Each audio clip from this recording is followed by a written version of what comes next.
Assalamualaikum warahmatullahi wabarakatuh. Jumpa lagi di channel YouTubeku Yunina Sinta, dan kali ini kita akan ngebahas di video 22 yaitu kisi-kisi SKB Guru SD bersama Kak Yunina, mentor nasional tes CPNS. Aku mau ngungkapin nih apa aja nih kisi-kisi SKB Guru SD untuk tahun ini ya guys. Semoga bermanfaat untuk kalian. Jangan lupa follow Instagramku di @princesyunina. Klik tombol subscribe-nya dan aktifkan loncengnya ya buat notifikasi kalau aku unggah video-video baru. Nah, ini dia kisi-kisi SKB Guru SD. Yang pertama, untuk mata pelajaran pedagogik nih yang perlu kalian pelajari adalah media pembelajaran tentang suatu indikator. Anda bisa open buku tentang media pembelajaran ya, karya-karya dari profesor-profesor atau dari dokter-dokter yang udah pada buat buku tuh ya, biasa di Gramedia atau di toko-toko buku tuh biasanya banyak. Lalu cara mengaktifkan dan memotivasi siswa, gimana sih kita sebagai seorang guru perannya adalah mengaktifkan dan memberikan motivasi untuk anak didik kita. Lalu ada tes objektif, kegiatan remedial pengayaan dan RPP. Ini akan dihadirkan loh ya di kompetensi pedagogik.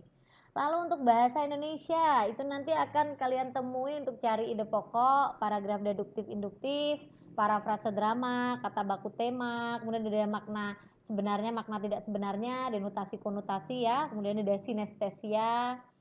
Kemudian di PKN dan IPS ini nanti akan dihadirkan penerapan sila dalam Pancasila dari sila 1, 2, 3, 4, 5. Kemudian ketua panitia 9 tuh tugasnya apa aja atau siapa. Kemudian pokok pikiran pada pembukaan UUD, silanya berapa, kerajaan Islam pertama, kemudian kerjasama ASEAN. Untuk matematika akan dia munculkan aljabar ya, kayak sifat operasi hitung, kali bagi tambah kurang, kerjakan dulu yang mana. Kemudian modus min median, perbandingan, faktorisasi, diagram lingkaran, permukaan, tabung dan kubus, itu dihafalin ya buat luas dan volumenya. Fisika sering banget nih kini kita dapat dari teman-teman nih yang udah pada tes tahun lalu nih, dia kasih kode-kode buat apa aja yang keluar. Ternyata untuk fisika nih agak susah nih ya tiap tahun. Di sini ada kecepatan percepatan, gerhana bulan, gaya tarik planet, gerak semu matahari, debit, hambatan, sifat-sifat cermin, elastisitas, sudut elevasi sinar, impuls, momentum tumbukan, pengertian tata surya dan simbiosis. Kemudian di sini materinya udah ada nih guys. Jadi aku kasih buat kalian semua ya. Untuk pedagogik itu nanti tesnya objektif ya. Dikenal dengan tes jawaban pendek atau short answer test.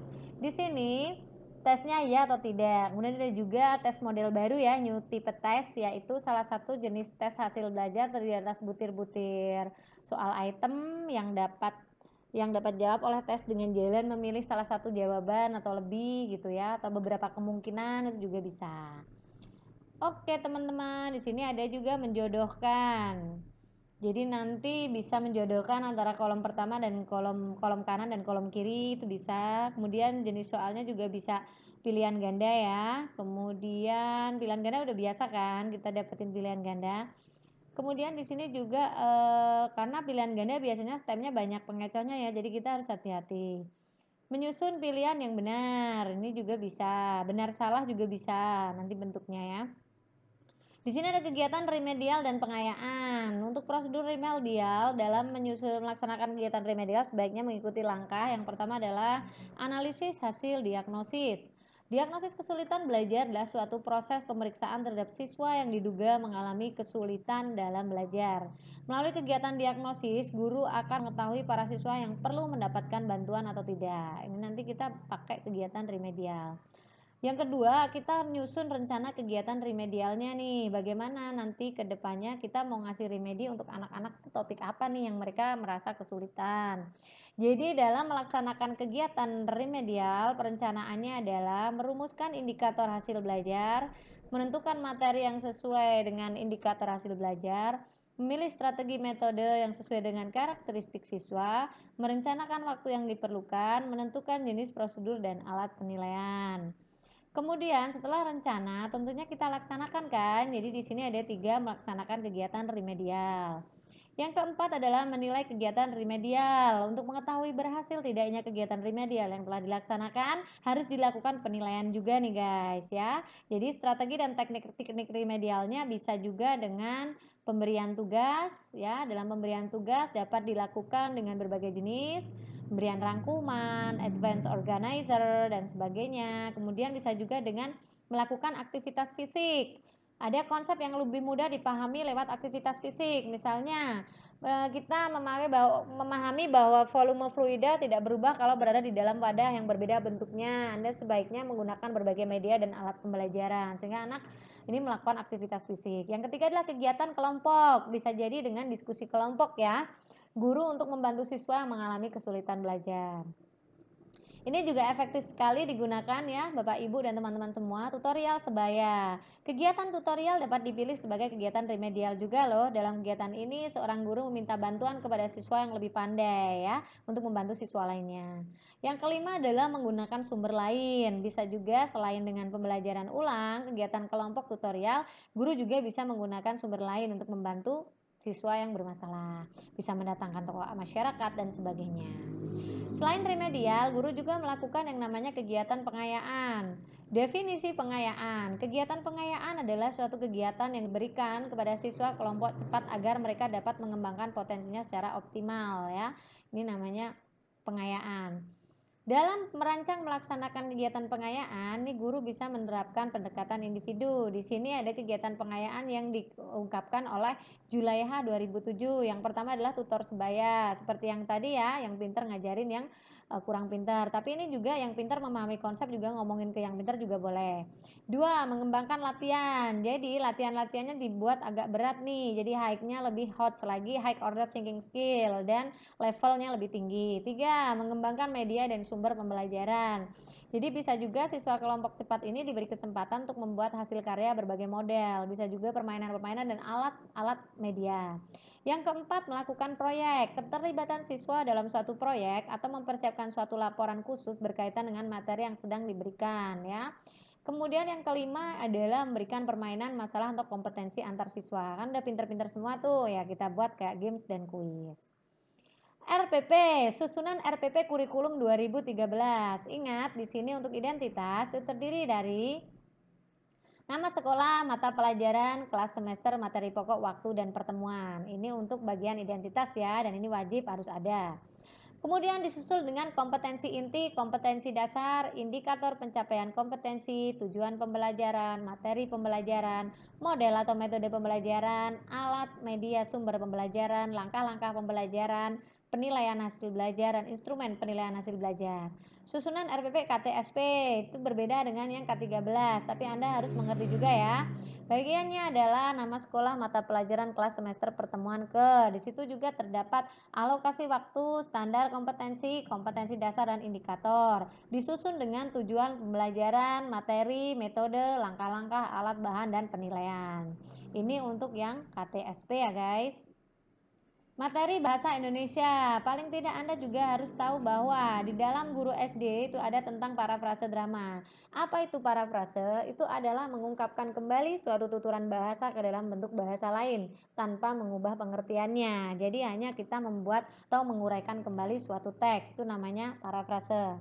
Konotasi dan denotasi. Kalimat konotasi itu adalah kalimat yang mengandung makna yang bukan sebenarnya. Kalimat denotasi itu adalah kalimat yang sebenarnya.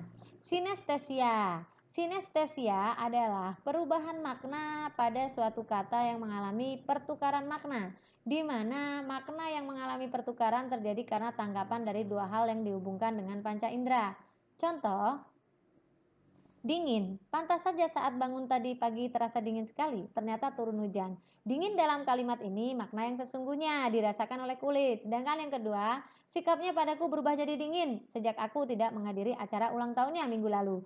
Dingin dalam kalimat ini menggunakan makna sinestesia karena bukan dirasakan dengan kulit atau tubuh, tapi dengan alat panca indera. Manis. Aku suka bubur kacang hijau buatan kakak karena rasanya manis, benar-benar di lidah dirasakan ya. Kalau yang ini, gadis kecil itu manis sekali jika rambutnya dikepang 2 saat memakai seragam di sekolah. Ini adalah bisa dilihat dengan panca indera. PPKN dan IPS. Cluenya adalah tentang panitia 9. Panitia 9 adalah panitia yang dibentuk oleh BPUPKI dengan beranggotakan 9 orang yang memiliki bertugas merumuskan dasar negara Indonesia yang tercantum dalam UUD 1945 ya. Dan di sini panitia 9 dibentuknya pada tanggal 1 Juni 1945. Adapun anggota panitia adalah sebagai berikut. Oke. IR Soekarno sebagai ketua, Dr. Andes Muhammad Hatta wakil ketua, Mr. Ahmad Subarjo anggota, Mr. Ahmad Muhammad Yamin anggota, Kiai Haji Wahid Hashim anggota, Abdul Kahar Muzakir anggota, Abi Kusno Cokro Suyoso anggota, Haji Agus Salim anggota, Alexander Andreas Maramis juga anggota. Setelah melakukan kompromi ini ada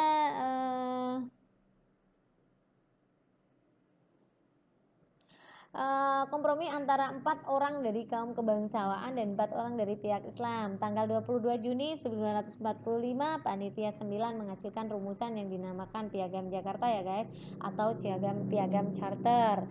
Nah, di dalam Piagam Charter ini yang perlu kalian tahu adalah pada tanggal 22 Juni 45 berhasil menghasilkan rumusan Piagam Charter berisi 5 poin. 5 poinnya itu adalah ketuhanan dengan kewajiban menjalankan syariat Islam bagi pemeluk-pemeluknya, kemanusiaan yang adil dan beradab, persatuan Indonesia, kerakyatan yang dipimpin oleh hikmat kebijaksanaan dalam permusyawaratan perwakilan dan keadilan sosial bagi seluruh rakyat Indonesia. Kemudian Piagam Jakarta inilah yang menjadi cikal bakal pembukaan 45 dengan perubahan pada sila pertama yang berdasarkan pada berbagai pertimbangan mengenai sebuah negara ya. Jadi diganti menjadi ketuhanan yang Maha Esa. Kerajaan Islam pertama di Indonesia betul Kerajaan Perlak di Aceh Timur. Ini Anda silahkan untuk hafalkan. Kerjasama ASEAN. ASEAN adalah Association of Southeast Asian Nations dengan merupakan sebuah organisasi perkumpulan dari negara yang terletak di Asia Tenggara. Organisasi ini terbentuk pada tanggal 8 Agustus 1967 ya. Ini telah memiliki jumlah anggota sebanyak 10 negara dan Anda harus hafal ya sebagai seorang guru.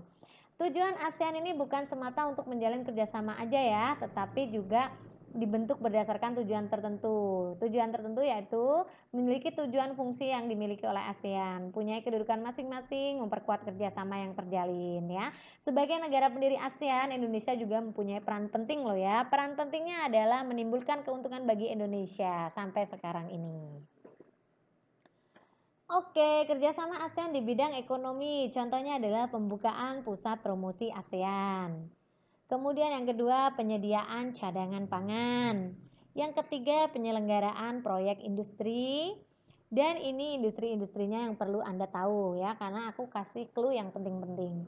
ASEAN Aceh Fertilizer Project, pabrik pupuk di Aceh, Indonesia. ASEAN Urea Project, merupakan pabrik pupuk di Malaysia. ASEAN Copper Fabrication Project yang merupakan pabrik industri tembaga di Filipina. ASEAN Fashion Project yang merupakan vaksin di Singapura. Rock Salt Soda Ash Project memproduksi abu soda di Thailand. Kawasan perdagangan bebas. Kawasan perdagangan bebas ASEAN atau yang biasa disebut dengan AFTA, ASEAN Free Trade Area, merupakan bentuk kerjasama negara ASEAN di bidang ekonomi yang merupakan suatu persetujuan dan pengelolaan sektor produksi lokal yang ada di seluruh negara-negara ASEAN tanpa terkecuali. Keberadaan AFTA guna meningkatkan daya saing negara-negara ASEAN dalam melakukan produksi untuk pasar dunia. Ini juga adanya penghapusan bea dengan ASEAN itu sendiri loh ya. Kemudian di sini juga ada Koperasi ASEAN atau ASEAN Cooperative Organization. Ini merupakan salah satu bentuk kerjasama negara ASEAN dalam bidang ekonomi. Kerjasama ASEAN di bidang politik, Defense Ministry Meeting atau ADMM ya, bentuk kerjasama di bidang politik negara ASEAN ini merupakan pertemuan rutin di antara menteri-menteri keagamanan yang di negara-negara. Nah, di sini teman-teman udah aku kasih clue-cluenya, ntar dihafalin ya. Berarti ini nanti akan dimunculkan di SKB tahun ini gitu ya. Di sini aku juga ada filenya 74 halaman. Ntar kalau misalkan butuh untuk konsultasi dan more info bisa chat di nomor WA itu tadi. Oke, atau kalian bisa follow Instagramku dan bisa DM langsung. Mantap. Kemudian di sini apa namanya?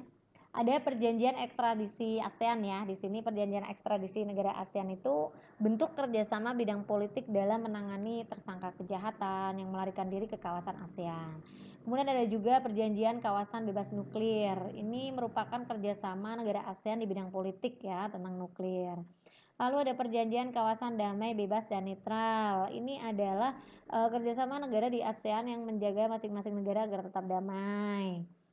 Oke, clue-nya itu ya untuk kisi-kisinya. Dan untuk matematika sekarang ya, ini apa aja yang akan dihadirkan sih?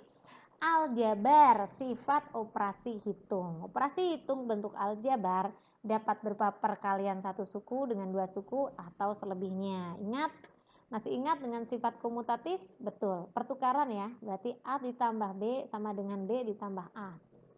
Dengan A dan B, R bilangan real.